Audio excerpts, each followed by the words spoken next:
Salut tout le monde dans cette nouvelle review Freelog. Aujourd'hui on va se faire une review du set 76-101, le Outrider Dropship Attack.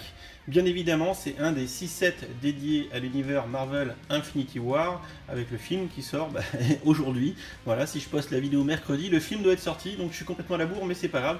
Donc très rapidement on va faire le tour de ce petit set qui coûte 15 € mais qui nous gratifie de 4 belles mini-figurines, puisque dans ce lot nous avons la nouvelle version de Black Widow avec sa belle coiffure blonde platine et sa tenue un petit peu en mode commando, parce que je pense qu'il va falloir se battre un petit peu dans les plaines du Wakanda, et également surtout notre capitaine américain national, barbu, coiffure ébouriffée, qui a pris de la bouteille, tel qu'on devrait le retrouver dans ce 3e épisode des Avengers. Également, on retrouve 2 mini-figurines de Outrider, les Outriders étant entre autres les méchants, la horde de méchants qui envahit la planète, un petit peu à la manière des Chitauri. Ce sont une race d'extraterrestres pas très gentils qui viennent prêter main forte à Thanos, dans le dessein ultime finalement d'envahir la planète et de nous réduire en simples mécréants, n'est-ce pas?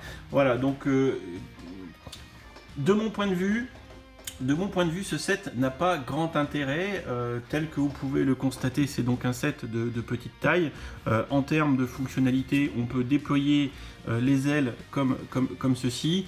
On peut également, et bim, Captain America, c'est pas grave, on peut également ouvrir le cockpit, mais c'est tout. C'est-à-dire, une fois qu'on a ouvert le cockpit comme ça, qu'on a rabattu les ailes, on a quand même 2 lance-patates. Voilà, attention, lance-patates, les effets spéciaux, bim. Et voilà, je vais devoir me baisser avec mon dos en vrac. Bon, enfin voilà, ça mange pas de pain, c'est du petit set, hein. C'est tout, il n'y a rien d'autre à dire. Il y a quelques stickers, voilà, donc on le voit ici. Rien de particulier, on a encore d'autres stickers ici sur les espèces de déflecteurs. Bon, sincèrement, pour moi, le set n'a pas grand intérêt, à part que, effectivement, pour 15 € il nous gratifie quand même de 4 mini-figurines et d'une centaine de pièces. J'ai pas le compte exact, j'ai pas vérifié avant de commencer la vidéo, mais c'est pas grave. Donc, bon, pour ce prix-là, 2 minifigs de cette qualité, c'est toujours intéressant. Alors, disons que, à mon sens, le set présente un vrai intérêt si, comme moi, vous voulez récupérer toutes les pierres d'infini. Donc j'ai ouvert pour l'instant 3 sets sur 6. Il faut que je vous fasse les reviews des 3 autres. Donc voilà, ce qui est intéressant ici, c'est les pierres de l'infini. Et dans ce set-là, on a la pierre de l'infini bleue. Donc si je dis pas de bêtises, c'est celle de l'espace. C'est donc celle du Tesseract qu'on voit dans l'univers de Thor. Je comprends pas d'ailleurs pourquoi on a mis celle-ci dans ce set là, mais bon, c'est pas grave. À noter d'ailleurs qu'en termes de pierre d'infinité, on a un réceptacle qui est positionné, voilà, d'un côté du vaisseau, ici pour être exact. Donc on voit la petite pierre d'infinité à l'avant du vaisseau. Bon, il fallait à mon avis un endroit pour la mettre. Je suis pas convaincu que c'est avec ce vaisseau là dans le film qu'ils vont venir récupérer une pierre.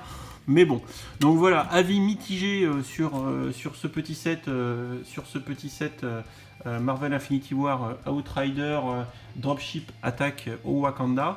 Je vous préconise de l'acheter uniquement si vous voulez à tout prix les mini-figurines, dont celle du Captain America, ou si vous voulez comme moi la 6e pierre d'infinité pour compléter le gant de Thanos. Sinon, ça s'arrête là. Voilà, j'espère que cette petite review Freelog vous aura plu. Comme d'habitude, je vous invite à aller sur le site de l'association pour retrouver tout un tas d'informations liées au Lego. En attendant, je vous dis à bientôt pour la prochaine vidéo.